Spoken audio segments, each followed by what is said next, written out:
నమస్కారం. మీరు చూస్తున్నది CCC digital 230 news bulletin. CCC channel ప్రేక్షకులకు శ్రీరామనవమి శుభాకాంక్షలు. ఈనాటి వార్తలకు ముందుగా ముఖ్యాంశాలు. ఆకివీడు మండలం మందపాడు గ్రామంలో మైక్రో ఫిల్టర్ వాటర్ ప్లాంట్ ప్రారంభించిన డిప్యూటీ స్పీకర్ ఆర్ఆర్ఆర్ చివరి గ్రామాలకు సైతం స్వచ్ఛమైన త్రాగునీరు అందించాలనే లక్ష్యంతో పనిచేస్తున్నామని వెల్లడి.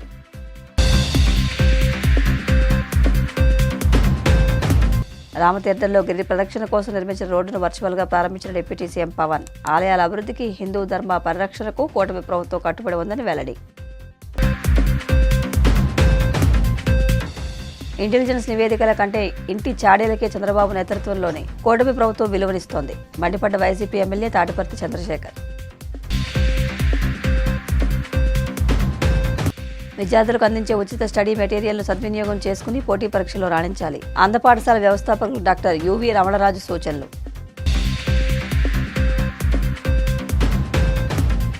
చివరి గ్రామాలకు సైతం స్వచ్ఛమైన త్రాగునీరు అందించాలనే లక్ష్యంతో పనిచేస్తున్నామని, దీనికి అందరూ సహకరించాలని డిప్యూటీ స్పీకర్ ఉండి ఎమ్మెల్యే రఘురామ కృష్ణరాజు అన్నారు.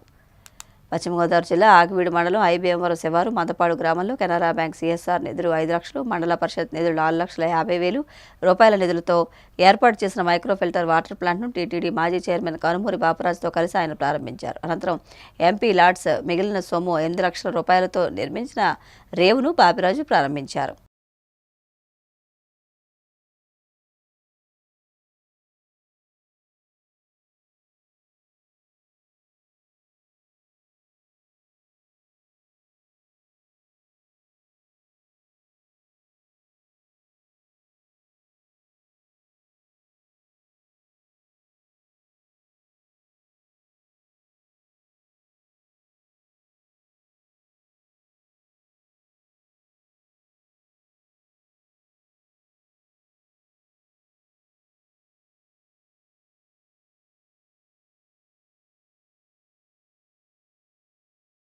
ఆకివీడు మండలంలో మందపాడు గ్రామంలో ఎప్పటి నుంచో మంచి తాగునీటి సమస్య ఉంది.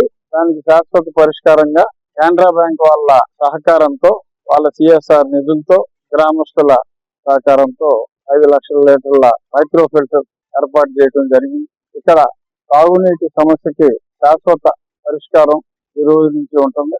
గతంలో ఇక్కడ ఒక గ్రామస్తులకి సౌకర్యార్థం ఒక రేవును కూడా నిర్మించమని చెప్పి అప్పుడు బాపిరాజు గారు చెప్పిన మీదట అది కూడా శాంక్షన్ చేయడం జరిగింది. ఆలయాల పవిత్రతను కాపాడుతామని ఉప ముఖ్యమంత్రి పవన్ కళ్యాణ్ చెప్పారు. విజయనగరం జిల్లా రామతీర్థంలోని నీలాచలం చుట్టూ గిరి ప్రదక్షిణ కోసం 3.4 కోట్ల ఉపాధి నిధులతో నిర్మించిన రోడ్డును అమరావతి నుంచి ఆయన వర్చువల్గా ప్రారంభించారు. ఈ సందర్భంగా పవన్ మాట్లాడుతూ, చంద్రబాబు ముఖ్యమంత్రిగా బాధ్యతలు చేపట్టిన తర్వాత దేవాదాయ మంత్రి ఆనం రామనారాయణ రెడ్డి ఆధ్వర్యంలో ఆలయాల పునరుజ్జీవనానికి కృషి చేస్తున్నామన్నారు.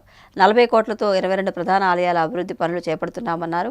మన సంస్కృతిని పరిరక్షించేందుకు, సంప్రదాయాలను కాపాడేందుకు, ఆలయాల పవిత్రతను రక్షించేందుకు కృషి చేస్తున్నామని చెప్పారు. శ్రీరామనవమి ఉత్సవాలకు ముందే గిరి ప్రదక్షిణ రోడ్డును అందుబాటులోకి తీసుకొచ్చిన అధికారులకు అభినందనలు తెలిపారు. ప్రదక్షిణ రోడ్డు ఓపెనింగ్ సందర్భంగా ఈ కార్యక్రమానికి చేసిన గౌరవ జిల్లా మంత్రివర్యులు, రాష్ట్ర హోంశాఖ మంత్రి వంగల్పూడి అనిత గారికి, గౌరవ దేవాదాయ శాఖ మంత్రివర్యులు శ్రీ ఆనం రామనారాయణ రెడ్డి గారికి నా హృదయపూర్వక నమస్కారం.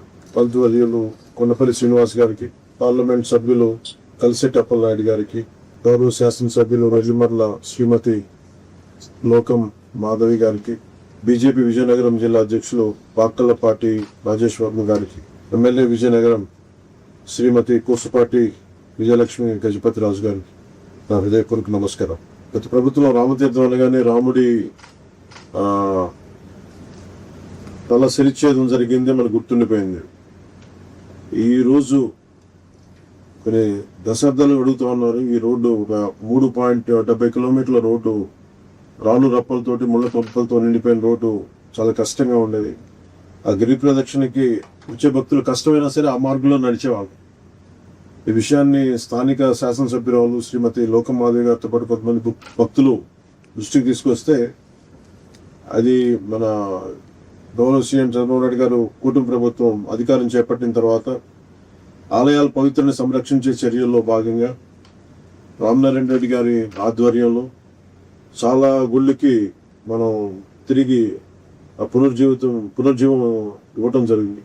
దాంట్లో భాగంగానే ఈరోజు మన రామతీర్థం గుడికి 3.70 కిలోమీటర్ల రోడ్డు 3,40,00,000 ప్రత్యేకించి జాతీయ గ్రామీణ ఉపాధి హామీ పథకం కింద గిరి ప్రదక్షిణ మార్గంలో పీటీ రోడ్డు నిర్మించాం. అధికారుల సహకారం శ్రీరామనవమికి 2 రోజుల ముందే ఈ రోడ్డుని అందుబాటులోకి తీసుకురావడం అధికారులకు మనస్ఫూర్తిగా నా ధన్యవాదాలు తెలియజేస్తాను. అలాగే ఏ సమస్య ఉన్నా కానీ ప్రత్యేకించి ఈ ఎండోమెంట్ సంబంధించిన ఏ సమస్య ఉన్నా సార్ చాలా పెద్ద మనసు రామనారాయణ రెడ్డి గారు సహకారం అందించడం మనస్ఫూర్తిగా వారికి నా ధన్యవాదాలు తెలియజేస్తా ఉన్నాం. కూటమి ప్రభుత్వం అధికారంలోకి వచ్చిన తర్వాత ఆలయాల పవిత్రతను కాపాడే చర్యల్లో భాగంగా గడిచిన 20 నెలల కాలంలో ఉపాధి హామీ పథకం, పంచాయతీరాజ్ శాసక నిధుల నుంచి దాదాపు 40 కోట్ల రూపాయలు పైగా వెచ్చించి 22 ప్రధాన ఆలయాలకి రోడ్లు వసతి కల్పించాం. శివరాత్రికి ముందే మన మంత్రి గారు కూడా పాల్గొన్నారు, మా రామనారాయణ రెడ్డి గారు కూడా. శ్రీకాళహస్తి గిరిరక్షణ మార్గాన్ని భక్తులకి అందుబాటులోకి తీసుకొచ్చాం. కోటప్పకొండ గిరి ప్రదక్షిణ మార్గంలో రోడ్లు మంజూరు చేశాం. ఈ రోజున రాముల వారి భక్తుల కోసం రామతీర్థం గిరి ప్రదక్షిణ రోడ్డుని అందుబాటులో తీసుకొచ్చాం. రాముల వారికి విగ్రహానికి వారు శిరచ్ఛేదం చేస్తే చాలా మంది భక్తుల్లో నాకు కూడా చాలా బాధ కలిగించే పనైంది. ఆ రోజున ఆ రోజు జరిగిన దానికి చాలా బాధ కలిగింది. కానీ ఈ రోజున ఈ రూపంలో స్వామికి సేవ చేసుకునే భాగ్యం కలగడం చాలా చాలా అదృష్టంగా భావిస్తున్నాను. గౌరవ ముఖ్యమంత్రి శ్రీ చంద్రబాబు నాయుడు గారికి, కూటమి ప్రభుత్వంలోని నాయకులందరికీ కూడా నా మనస్ఫూర్తిగా కృతజ్ఞతలు తెలియజేస్తాను. మన సాంప్రదాయాలను గౌరవించే కూటమి ప్రభుత్వం, మన సంస్కృతిని పరిరక్షించే కూటమి ప్రభుత్వం, ఆలయాల పవిత్రతను కాపాడే కూటమి ప్రభుత్వం మనస్ఫూర్తిగా భక్తుల మనోభావాలను కూడా అర్థం చేసుకుంటుంది, గౌరవిస్తుంది. అలాగే ముందు ధర్మ పరిరక్షణ సంబంధించిన ఎలాంటి బాధ్యతలైనా భుజం మీద వేసుకుని ముందుకు తీసుకొద్దామని తెలియజేసుకుంటూ ఈ కార్యక్రమంలో పాల్గొన్న ప్రతి ఒక్కరికి నా హృదయపూర్వక ధన్యవాదాలు తెలియజేసుకుని సెలవు తీసుకోండి. జై హింద్. రాష్ట్రంలో చంద్రబాబు నేతృత్వంలోని కూటమి ప్రభుత్వం పాలన అంటే పచ్చపత్రికల కట్టుకథలే అన్నట్లు వ్యవహరిస్తూ ఐఏఎస్, ఐపీఎస్ అధికారులను వేధిస్తోందని వైసీపీ ఎమ్మెల్యే తాటిపర్తి చంద్రశేఖర్ మండిపడ్డారు. తాడేపల్లిలోని పార్టీ కేంద్ర కార్యాలయంలో ఆయన మీడియాతో మాట్లాడుతూ రాష్ట్రంలో నిఘా వ్యవస్థలు నిర్వీర్యమైపోయాయన్నారు. మాజీ సీఎస్ జవహర్ రెడ్డి నెల్లూరు వెళ్లకపోయినా ఆయన ఐఏఎస్ అధికారులతో సమావేశం అయ్యారని ఎల్లో మీడియాలో వచ్చిన అబద్ధపు వార్తలు పట్టుకుని నీలకంఠారెడ్డి లాంటి అధికారులను బదిలీ చేయడం అత్యంత దుర్మార్గమని ఆగ్రహం వ్యక్తం చేశారు. ఇంటెలిజెన్స్ నివేదికల కంటే ఇంటి చాడీలకి ఈ ప్రభుత్వం విలువడిస్తోందని ఆక్షేపించారు. ఈ రాష్ట్రంలో ఉన్నటువంటి ఇంటెలిజెన్స్ వ్యవస్థ గాని, ఐబీ గాని, స్పెషల్ బ్రాంచ్ల నివేదికలు వాటి యొక్క పనితీరుపై ఆధారపడకుండా పచ్చ పత్రికల్లో వచ్చేటటువంటి కట్టుకథల మీదే ఆధారపడి అధికారుల మీద, ఐఏఎస్ అధికారుల మీద, ఐపీఎస్ అధికారుల మీద విచ్చలవిడిగా పెట్టరేగిపోయి బదిలీల పేరుతోటి అరాచకం కొందరిని, కేసుల పేరుతోటి మరికొందరిని ఎంత దారుణంగా హింసిస్తున్నారంటే ఈ రాష్ట్రంలో ఏ విధంగా ఉందంటే పాలన ఒక పక్కన పాలన పడికేసింది, కక్ష ప్రతి ఇంటి గడపకి తొక్కింది. మేము ప్రతి గడపకి రేషన్ డోర్ డెలివరీ చేస్తే వీళ్ళు ప్రతి గడపకి కక్ష రాజకీయాల్ని పరిచయం చేశారు. వీళ్ల పరిపాలనలో అనుమానం పెనుభూతం అయిపోయింది. చంద్రబాబు నాయుడు గారు ఎప్పుడూ లేనంతగా తడబాటు కనపడుతూ ఉంది. ఎందుకయ్యా చంద్రబాబు గారు అంత తడబడిపోతున్నారు? మీకు 150 పైన సంఖ్య ఉంది. మీ కొడుకు మిమ్మల్ని వెన్నుపోటు పొడుస్తాడని ఒకవైపున భయపడుతున్నట్టున్నారు, ఇంకొక వైపున పవన్ కళ్యాణ్ గారు పొడుస్తాడేమోనని ఇంకొక వైపున భయపడుతున్నారు, మరో వైపున అధికారులు, ఐఏఎస్ ఆఫీసర్లు పొడుస్తారని మరొక వైపున భయపడిపోతున్నట్టుగా మీ యొక్క తడబాటు చూస్తుంటే దినదిన గండం 100 ఏళ్ల ఆయుష్ లాగుంది మీ యొక్క పదవి కాలం. మీరు గతంలో నేను అంత చేశాను ఇంత చేశానని చెప్పుకునేటటువంటి వ్యవహారం మీద ఉన్న ధ్యాస ఏమీ చెయ్యలేదు అనేటటువంటి నిజాన్ని ఒప్పుకోవడంలో కానీ దాన్ని సవరించుకోవడంలో గాని మీకు కనపడట్ల. ఈ రాష్ట్రంలో నేను నిఖార్సైన, నేను నిప్పు లాంటి నాయకుడిని చెప్పుకునేటటువంటి చంద్రబాబు నాయుడు గారు ఇవాళ నిఘా వ్యవస్థలను కూడా నమ్మకుండా ఏ విధంగా తడబాటు పడుతున్నాడు ఒకసారి చూడండి. అసలు జరిగినటువంటి కథ ఏంటి? ఒక మాజీ ఆఫీసర్ దగ్గర పెళ్లి జరుగుతుంటే నెల్లూరుకి నీలకంఠారెడ్డి గారు వెళ్లారు అని, అక్కడేదో జవహర్ రెడ్డి గారితో కలిశారని, జవహర్ రెడ్డి గారు కొంతమంది ఐఏఎస్ తోటి అక్కడ మీటింగ్ పెట్టారని ఒక వండి వార్చి అల్లినటువంటి కథని, ఎల్లో మీడియాలో వచ్చినటువంటి కథని బేస్ చేసుకుని నీలకంఠారెడ్డి గారిని బదిలీ చేయడం ఏంటండి? ఎంత దుర్మార్గం ఇది! నీలకంఠారెడ్డి గారు అటెండ్ అయినటువంటి ఆ ఫంక్షన్ కి జవహర్ రెడ్డి గారు అసలు వెళ్లనే లేదు. నెల్లూరుకే వెళ్ళలేదు. వెళ్ళనటువంటి వ్యక్తి ఏ విధంగా మీటింగ్ నిర్వహిస్తారు అక్కడ? ఎందుకు అంటే ఉలిక్కి పడుతున్నారు? ఎందుకు ఇంటెలిజెన్స్ వ్యవస్థకి విలువ లేకుండా మీ ఇంటి చాడీలకే విలువెందుకు ఇస్తున్నారు? ఈ రోజు రాష్ట్రంలో అనేక మంది అధికారుల మీద, ఒక పిఎస్ఆర్ ఆంజనేయులు గారు కావచ్చు, పివి సునీల్ కుమార్ గారు కావచ్చు, కాంతిరాణ టాటా గారు కావచ్చు, నాయక్ గారు కావచ్చు, సంజయ్ గారు కావచ్చు, జాషువా గారు కావచ్చు, విశాల్ గున్ని గారు కావచ్చు, ఏంటి వీళ్ళు చేసినటువంటి పాపం? గత ప్రభుత్వంలో పని చేస్తే ఈ రకంగా వారి మీద దాడులు చేస్తారా? నీ ఇంటి నుంచి చదువుకున్నటువంటి వ్యక్తుల వాళ్ళేమన్నా వాళ్ళ తల్లిదండ్రుల రక్త మాంసాలు పెట్టుబడిగా, అహర్నిశల వారి శ్రమని పెట్టుబడిగా, వారి కష్టాన్ని పెట్టుబడిగా చదివి ఉన్నతమైన ఈ దేశంలోనే అత్యున్నతమైనటువంటి స్థాయికి వాళ్ళు ఎదిగినటువంటి వారిని నీ రాజకీయ వేధింపులకు బలి చేయడం అనేది ఎంతవరకు సమంజసం? మేము కూడా చేశాం. జగన్మోహన్ రెడ్డి గారు కూడా అధికారంలో ఉన్నప్పుడు పరిపాలన చేశాం. మీ దగ్గర పనిచేసినటువంటి వ్యక్తులకి మేము పదవులు కంటిన్యూ చేశాం తప్ప మీలాగా కక్షా రాజకీయాలు ఎక్కడా చేయలా. మేము పరిపాలన చేసినప్పుడు మీ దగ్గర పనిచేసినటువంటి వారు ఎంతమంది అధికారులకు మేము పోస్టులు ఇచ్చాం, ఎంతమంది అధికారులని మేము కంటిన్యూ చేశాం. ప్రవీణ్ ప్రకాష్ గారు మీ దగ్గర పనిచేసినటువంటి అధికారే. ప్రద్యున్మ గారు, గిరిధర్ గారు, కృష్ణబాబు గారు, సతీష్ చందర్ గారు, వీరందరికి మేము పోస్టింగ్లు ఇచ్చి కంటిన్యూ చేయలేదా? గౌరవం ఇయ్యలేదా? అత్యున్నతమైనటువంటి శాఖల్లో నియమించాం వీరందరినీ కూడా. వీరి యొక్క సేవల్ని ఈ దేశానికి ఉపయోగించే విధంగా మేము చర్యలు తీసుకుంటే ఉత్తుత్త కబుర్లు, వండి వార్చినటువంటి టిష్యూ పేపర్ లో వచ్చినటువంటి కథనాలని బేస్ చేసుకొని జీవోలుగా మారుస్తున్నటువంటి వైనం చూస్తుంటే చంద్రబాబు నాయుడు గారు చేస్తుంది పరిపాలన కాదు అనేటటువంటి అంశం అయితే స్పష్టంగా కనపడుతుంది. గతంలో ఆయన పరిపాలన చేసినప్పుడు అవినీతి చక్రవర్తిగా పరిపాలన చేశాడు. ఇవాళ అభద్రతా చక్రవర్తిగా పరిపాలన సాగిస్తున్నట్టుగా ఉన్నాడు. విద్యార్థులకు అందించే ఉచిత స్టడీ మెటీరియల్ సద్వినియోగం చేసుకుని పోటీ పరీక్షలు రాణించాలని ఆంధ్ర పాఠశాల వ్యవస్థాపకులు డాక్టర్ యువి రమణరాజు అన్నారు. పశ్చిమ గోదావరి జిల్లా భీమవరం రమణరాజు ఆంధ్ర పాఠశాలలకు గురువారం శ్రీ విజ్ఞాన వేదిక ఆధ్వర్యంలో సివి రామన్ స్కూల్ విద్యార్థులకు సుమారు 12,000 రూపాయల విలువ కలిగిన స్టడీ మెటీరియల్స్ను అందించారు. ఈ సందర్భంగా రమణరాజు మాట్లాడుతూ ఆంధ్ర విద్యార్థులకు అవసరమైన అంకగణితం, జ్యామితి వంటి వాటిని నేర్చుకోవడానికి స్టడీ మెటీరియల్స్ ఎంతో ఉపకరిస్తాయన్నారు. ఆడియో పుస్తకాలు, పాడ్కాస్టుల ద్వారా విద్యార్థుల పాఠ్యపుస్తకాలను సులభంగా అర్థం చేసుకుంటున్నారని అన్నారు. CV Raman school director Ravanam Venugopalarao మాట్లాడుతూ ఆంధ్ర విద్యార్థుల్లో అక్షరాస్యతను పెంపొందించేందుకు, వారిని స్వావలంబనగా మార్చేందుకు ఇటువంటి స్టడీ మెటీరియల్స్ కీలక పాత్ర పోషిస్తాయన్నారు.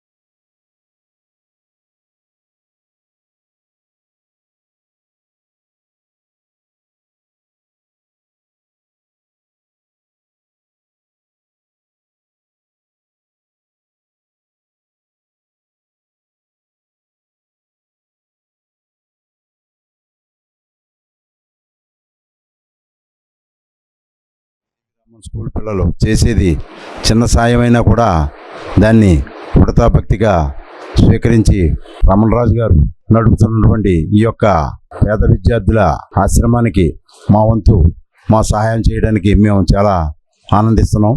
ఈ యొక్క కృషిలో మా విద్యార్థులు అందరూ కూడా పాల్గొని వారి యొక్క సహాయంతో ఈ కార్యక్రమాన్ని మనం చేయడం జరుగుతుంది. ఇక ముందు కూడా మా వంతు సహాయం చేయడానికి మేము ముందుంటామని చెప్పని సమనీయంగా తమరికి మనవి స్కూల్స్ ఉన్నా ఇప్పుడు ఈ పిల్లలకి ఈ ఏడాది 3వ 4వ కార్యక్రమం కింద చెబుతున్నారు. చాలా సంతోషం. అడ్మినిస్ట్రేషన్ సైడు ఇటు యాజమాన్యం, ఇటు టీచింగ్ స్టాఫ్ అందరూ కూడా కలిపి ఈ పిల్లలకి ఈ చిన్నటి నుంచే కొంచెం దాతృత్వం అనేది నలుగురికి మనతో పాటు మిగతా వాళ్ళకి సాయం చేయటం అనేది, అలవాటు చేయటం అనేది చాలా సంతోషం సార్. మీరు మీ పిల్లల్లో ఇప్పుడు నుంచి విత్తనాలు వేసినట్టు అనమాట.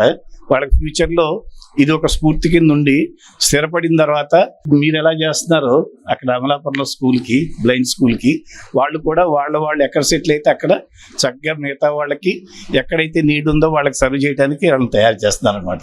అందుకని ఆ విధంగా మిమ్మల్ని అభినందిస్తున్నాను. పెదవుల కన్నా సహాయం చేసే చేతులు మిన్న అని ఒక నానుడు ఉంది. అలాంటి గొప్ప వ్యక్తులలో సమాజానికి సేవ చేయాలని చాలా మంది అనుకుంటారు, కానీ ముందుకు వచ్చేవాడు మాత్రం చాలా తక్కువ.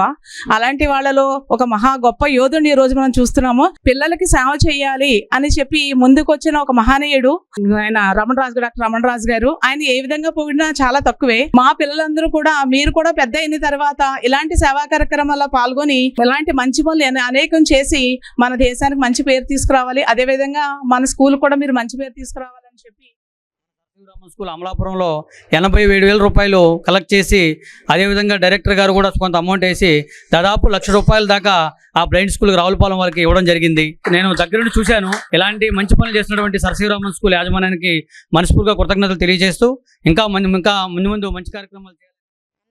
మనకి భగవంతుడు ఆశీస్సుల వల్ల మన బాడీలో ప్రతి పార్ట్ పనిచేస్తుంది, కానీ మనకి మెయిన్ కావాల్సింది కళ్ళు. అది లేకపోతే మనం ఏమీ చేయలేం, 2 అడుగులు కూడా వేయలేం. అలాంటిది వాళ్ళు చదవాలి అనేటువంటి నేను వచ్చిన నుంచి చూస్తున్నాను. వాళ్ళు చాలా ఇంట్రెస్ట్గా నేర్చుకుంటున్నారు. మాస్టర్ గారు చెప్పినటువంటిది వాళ్ళ డౌట్స్ని అడుగుతూ వాళ్ళు చాలా ఇంట్రెస్ట్గా నేర్చుకోవడం జరుగుతుంది. ఇందులో చదివినటువంటి పిల్లలకి 25 మంది పిల్లలకి గవర్నమెంట్ జాబ్స్ కూడా వచ్చాయట. చాలా ఆనందంగా అనిపించింది. వాళ్ళు కూడా మంచి పదవుల్లో ఉన్నారట. వాళ్ళని చూసి మా పిల్లలు కూడా కొంచెం స్ఫూర్తిగా తీసుకుని ఇక మీదట ఏ రీజన్స్, ఎందుకు స్కూల్కి రాలేదు, ఎందుకు వర్క్స్ చేయలేదు అంటే రీజన్స్ ఏమీ చెప్పకుండా స్పోర్టివ్గా తీసుకుని వాళ్ళు కూడా లైఫ్లో మంచి ప్లేస్లో సెటిల్ అవుతారని చెప్పేసి ఆశిస్తున్నాను. అసలు అన్ని బాడీ పార్ట్స్ వర్క్ చేస్తున్నా కూడా లేజినెస్ ఇవన్నీ ఉండడం వల్ల ఉన్న టైంని కూడా సరిగ్గా వినియోగించుకోలేకపోతున్నాము. వీళ్ళని చూసి ఉన్న టైంని కూడా వాళ్ళు చాలా గొప్పగా సద్వినియోగం చేసుకుంటున్నారు. వాళ్ళని చూసి మాకు ఇలాంటి అవకాశాన్ని ఇచ్చినందుకు మళ్ళీ మా మేనేజ్మెంట్ కి ఇంకా మా ప్రిన్సిపల్ మేడం కి కూడా థ్యాంక్స్. వాతావరణ మార్పులు, వ్యాధులు, మద్దతు ధర లేకపోవడం వంటి సవాళ్లను ఎదుర్కొంటూ రొయ్యల రైతుల నష్టాల నుండి బయటపడడానికి సమగ్ర యాజమాన్య పద్ధతులు పాటించాలని INV బయో ఇండియా చీఫ్ ఎక్స్పీడిటర్ గ్రంథి శ్రీనిధి అన్నారు. పశ్చిమ గోదావరి జిల్లా భీమవరం ఆనంద ఫంక్షన్ హాల్లో గురువారం జరిగిన ఆక్వా సదస్సులో మాట్లాడారు. నాణ్యమైన పిల్లల ఎంపిక, చెరువు నీటి నాణ్యత, నిర్వహణ, సరైన మేత, వ్యాధుల నివారణకు ముందస్తు జాగ్రత్తలు తీసుకోవడం ద్వారా రొయ్యలను కాపాడుకోవచ్చన్నారు. రొయ్యలను జాగ్రత్తగా చూసుకోవాలని, మొదటి వారం రొయ్యలను జాగ్రత్తగా కాపాడుకోవాలన్నారు. వ్యాధిరహిత ఆరోగ్యకరమైన రొయ్య పిల్లలను హ్యాచరీల నుండి ఎంపిక చేసుకోవాలని, ఆక్వా కల్చర్ కోసం automatic siphoning, central drain sedimentation system ఉందన్నారు. ఏదైనా బ్రాండ్ పంప్స్ ఏమి ఉన్నాయో దాని 3 to 4 times బెటర్ ఎఫిషియన్సీ ఉంటుంది. యాంటీ కరోసివ్ పంప్స్ ఎక్కువ చూసుకుంటారు. మీకు అదర్ ఫ్రీ ఉంటుందండి. మీరు కంటిన్యూస్ గా మీరు రన్ చేసుకోవచ్చు, ఎటువంటి ప్రాబ్లం లేకుండా.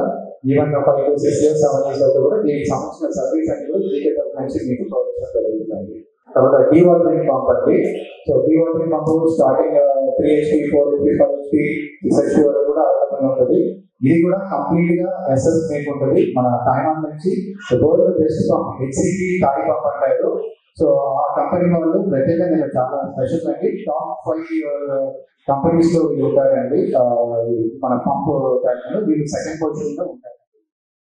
గ్రో స్మార్ట్ 2026 అనే ఈవెంట్ గురించి చెప్పాలంటే అన్ని జిల్లాలకి కూడా మనం ఇంట్రడ్యూస్ చేసిన కొత్త టెక్నాలజీ ప్రోడక్ట్స్ అన్నిటినీ కూడా అందించాలని. సో రైతుల దగ్గరికి మనము కొంతమందికి అన్ని ప్రోడక్ట్స్ తెలియట్లేదు. సో ప్రతి ఒక్క ప్రోడక్ట్, ప్రతి ఒక్క కొత్త టెక్నాలజీ ప్రోడక్ట్ రైతులకు అందజేయాలని అన్న ఆలోచనతో ప్రోడక్ట్ క్యాటలాగ్ అనేది డీటెయిల్డ్ గా ఈచ్ అండ్ ఎవ్రీ ప్రోడక్ట్ మేము ఏదైతే ఆక్వా రంగానికి ఇంట్రడ్యూస్ చేశామో ప్రతి ప్రోడక్ట్ డీటెయిల్స్ ఈ బుక్ ద్వారా మేము ఈరోజు ఇంట్రడ్యూస్ చేయడం జరిగింది. ఆర్టీమియా, లైవ్ ఆర్టీమియాలో దాదాపు 10 సంవత్సరాలుగా INV బయో అనే కంపెనీతో GK గ్రూప్ టైఅప్ తో ఉన్నారు. ఆల్ ఇండియా లెవెల్లో అన్ని హ్యాచరీస్ కి కూడా మనము విబ్రియో రహితమైన, డిసీజ్ రహితమైన ఈ లైవ్ ఆర్టీమియాని ఆల్రెడీ మేము అందిస్తున్నాం గత 10 సంవత్సరాలుగా. అదే ఆర్టీమియాని మనము లైవ్ ఆర్టీమియాని ఫామ్ లెవెల్ కి రైతులకి అందజేయాలన్న ఆలోచనతో మొదటి 7 రోజులు మన న్యూట్రిషన్ ఎన్హాన్స్ చేసుకునే విధంగా ఎన్రిచ్డ్ ఆర్టీమియాని రైతులకు అందజేయడం జరుగుతుందండి త్వరలో. దానికోసంగా ఈ మీటింగ్స్ అన్ని కూడా మేము గూడూరు నుంచి స్టార్ట్ చేసి నెల్లూరు, తర్వాత మన ఆక్వా హబ్ అయినటువంటి భీమవరంలో ఈ రోజు 26వ తేదీ మార్చిన చేయడం జరుగుతుంది. Artemia, and we distribute it all along the Andhra Pradesh coast We have introduced this product for both nurseries and farms. It should be fed the first week after pond stocking. Survival results will be seen all the way through harvest. Within the first week, some of our results have shown that the shrimp have actually doubled in growth. And within the first 30 days, you often see up to 10% more survivals. So we encourage all the farmers in AP to test it out this farming season, and INV Bio a call if you'd like further information or support with any feeding protocol. ప్రాథమిక దశలో అంటే stacking చేసినప్పుడు వాటికి nutrition అందించడం అనేది చాలా ముఖ్యం. ఎందుకంటే దానికి చాలా యాక్టివ్ లెవెల్ గా ఉంటుంది వాటి డిఫెన్స్ మెకానిజం. మనం ఎప్పుడైతే ఈ న్యూట్రిషన్ అందించామో మొదటి వారం రోజుల్లోనే మీకు సర్వైవల్స్ కానీ గ్రోత్ కానీ ఇవన్నీ కూడా సెట్ అవ్వడానికి అవకాశం ఉంటుంది. జస్ట్ 2% సర్వైవల్ పెరిగితే మీరు ఏదైతే ఈ ఆర్టీఎంఏ మీద మీరు పెడుతున్నారో ఆ పెట్టుబడి అంతా మీకు వచ్చేసినట్టే. 5% సర్వైవల్ పెరిగితే మీకు డబుల్ ద బెనిఫిట్ మీకు ఉంటుంది. అంతేకాకుండా రొయ్యలు రోగాల బారిన పడకుండా స్ట్రాంగ్గా పెరిగి మీకు చక్కటి రిటర్న్స్ రావడానికి అవకాశం ఉంటుంది. రొయ్యల రైతులు ఎవరైతే ఉన్నారో ఖచ్చితంగా ఈ కొత్త విధానాలని అవలంబించి వాళ్ళంతా కూడా మరి ఈ బెనిఫిట్స్ని తీసుకుంటారని సంస్థ దీనిలో ఇచ్చే క్వాలిటీ ఏ ఏరియేటర్ సెట్ వారు కూడా ఇవ్వలేకపోతున్నారు. రైతులు ఏంటి ఆలోచిస్తున్నారంటే కాస్ట్ ఆఫ్ లివింగ్ ఎక్కువగా ఉందని చెప్పేసి దీని గురించి చాలా మంది చెప్పారు నాతోటి. కానీ వీళ్ళు ఇచ్చే నాణ్యత ఏ సెట్ వారు కూడా ఇవ్వలేకపోతున్నారు. కాస్ట్ ఆఫ్ లివింగ్ చూస్తున్నారు కదా తప్ప దాన్ని మాన్యువల్ మెయింటెనెన్స్ ఎవరు కూడా అర్థం చేసుకోలేకపోతున్నారు. గత 9 సంవత్సరాల బట్టి జీకే సామాన్లను ఎక్కువగా యూజ్ చేశాను. ఆ జీకే గురించి నాకు అవగాహన ఉంది కాబట్టి ఈ రోజు చెప్పగలుగుతున్నాను. టాప్ టు బాటమ్ టీం కూడా వెరీ రెస్పాన్సిబిలిటీగా పనిచేస్తారు జీకేలో. మనం వేరే సంస్థలు చూస్తే వాళ్ళు అండర్ రెస్పాన్సిబిలిటీగా ఉంటారు. ఇన్ఫర్మేషన్ ఆర్టీఎం గురించి చాలా డీటెయిల్ గా ఎక్స్ప్లెయిన్ చేయడం జరిగింది. దీనికి ధన్యవాదాలు తెలుపుకుంటున్నాను. రైతులందరికీ అవగాహన బాగా కల్పించారు. ఉత్పత్తిలో తక్కువ ఖర్చు అధిక దిగుబడులు సాధించాలన్న ముఖ్య ఉద్దేశంతోనే మరి ఏర్పాటు చేయడం జరిగింది. 1986లో మరి కంపెనీని స్టార్ట్ చేసి అంచెలంచెలుగా వెతుక్కుంటూ ఈ రోజున మరి ఏరియాడ్స్లో జీకే చరిత్రలోనే నెంబర్ 1 అని చెప్పక తప్పదు. ఆర్టీఎంఏలో I&V మరి దీని హ్యాచరీ కూడా మరి తూర్పుగోదావరి జిల్లా కాకినాడలో మరి అత్యంత నాణ్యత ప్రమాణాలతో మరి రాష్ట్రంలోనే మరి అతిపెద్ద హ్యాచరీగా మరి దీని చైర్మన్ కృష్ణారెడ్డి గారు అక్కడ స్థాపించడం జరిగింది. ఏదేమైనప్పుడు కూడా ఈ రోజున భీమవరం పరిసర ప్రాంతాల రైతులు I&V గ్రూప్ జీకే గ్రూప్లో మరి ఈ రోజు ఇచ్చిన టెక్నికల్ సెమినార్ వల్ల 100% మరి విని సాంకేతిక సదస్సు వల్ల రైతులు మంచి లాభాలు పొందుతారని కూడా మేము తెలియజేస్తున్నాం.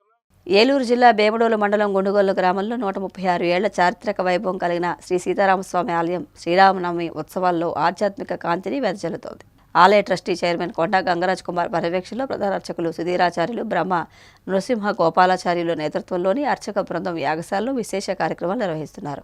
మూల విరాట్లైన శ్రీ సీతారామ లక్ష్మణ హనుమంతులకు అభిషేకాలు, తులసీదళార్చన, పుష్పార్చనలు, ప్రత్యేక పూజలు నిర్వహించారు. శుక్రవారం శ్రీ సీతారామ కళ్యాణానికి ఏర్పాట్లు చేస్తున్నారు.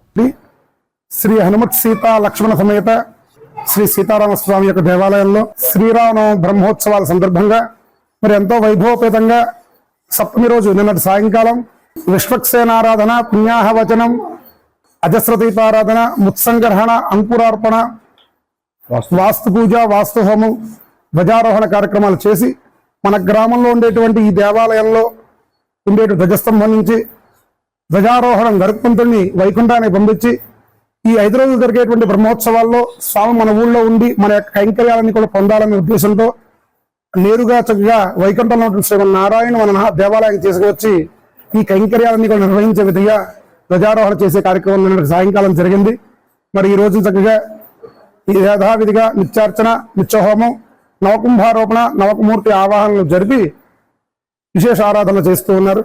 దేవాలయంలో ఒక 130 సంవత్సరాల నుంచి ఎన్నో రకాల ఉత్సవాలు, ఎన్నో రకాల కైంకర్యాలు చేస్తూ గొప్ప శక్తి రాశీభూతాన్ని ఈ యొక్క దేవాలయంలో అర్చక స్వాములు కానీ మన రాజులు కానీ చక్కగా స్వామికి ఎంతో శక్తిని ఆపాదించబడ్డారు. కాబట్టి ఎవరైతే మరి ఈ గ్రామంలో ఉన్నటువంటి అదృష్టవంతులందరూ కూడా చక్కగా ఈ దేవాలయానికి వచ్చి రామచంద్రమూర్తి యొక్క పరిపూర్ణ అనుగ్రహాన్ని పొందాల్సిన కోరుతున్నాం. రేపు ఉదయం 9 గంటల నుంచి ప్రారంభించి స్వామివారి సీతారామ కళ్యాణం జరుగుతుంది. అందరూ కూడా ఈ కళ్యాణాన్ని చూసి తరించవలసిందిగా కోరుతున్నాం. విశేషంగా రామచంద్రమూర్తి ఇక్కడ బంగారు తలంబరాలు, ముత్యాల తలంబరాలు కూడా పోస్తారు. పూర్వం ఆచారం నుంచి జరుగుతుంది. అలాంటి విశేషమైనటువంటి ఎన్నో సేవలు, కైంకర్యాలు స్వామికి జరుగుతూ ఉంటాయి. అందరూ కూడా వచ్చి మన గుండుగొల్ల రామచంద్రమూర్తిని దర్శించుకుని కళ్యాణాన్ని చూసి తరించవలసిందిగా కోరుతూ ఉన్నాం. అలాగే మరి 30వ తారీఖు సాయంకాలం చక్కగా విశేషంగా పుష్పయాగ మహోత్సవం కూడా ఉంటుంది. 29వ తారీఖు చక్ర స్నానం ఉంటుంది.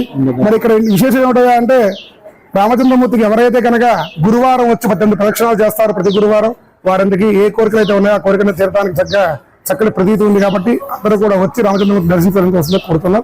మంగళ మహత్ శ్రీరామ్ జై శ్రీ. రేపు ఉదయమే కళ్యాణం చేసుకుని అభిజిత్ లగ్నంలో 12 గంటల చక్కగా స్వామికి తలంబ్రాలు పోసుకుంటే చాలా విశేషాలు ఇక్కడ ఫలితం లభిస్తుంది.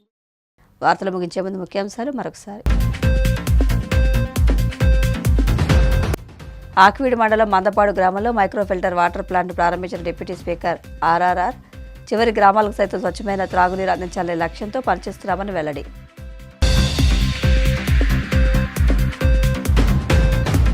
రామతీర్థంలో గిరి ప్రదక్షిణ కోసం నిర్మించిన రోడ్డును వర్చువల్గా ప్రారంభించిన డిప్యూటీ సీఎం పవన్. ఆలయాల అభివృద్ధికి, హిందూ ధర్మ పరిరక్షణకు కూటమి ప్రభుత్వం కట్టుబడి ఉందని వెల్లడి. ఇంటెలిజెన్స్ నివేదికల కంటే ఇంటి చాడీలకే చంద్రబాబు నేతృత్వంలోనే కూటమి ప్రభుత్వం విలువనిస్తోంది. మండిపడ్డ వైసీపీ ఎమ్మెల్యే తాటిపర్తి చంద్రశేఖర్. విద్యార్థులకు అందించే ఉచిత స్టడీ మెటీరియల్ను సద్వినియోగం చేసుకుని పోటీ పరీక్షలో రాణించాలి. ఆంధ్ర పాఠశాల వ్యవస్థాపకులు డాక్టర్ యువి రమణరాజు సూచనలు.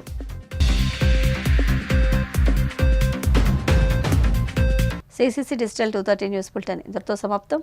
నమస్కారం.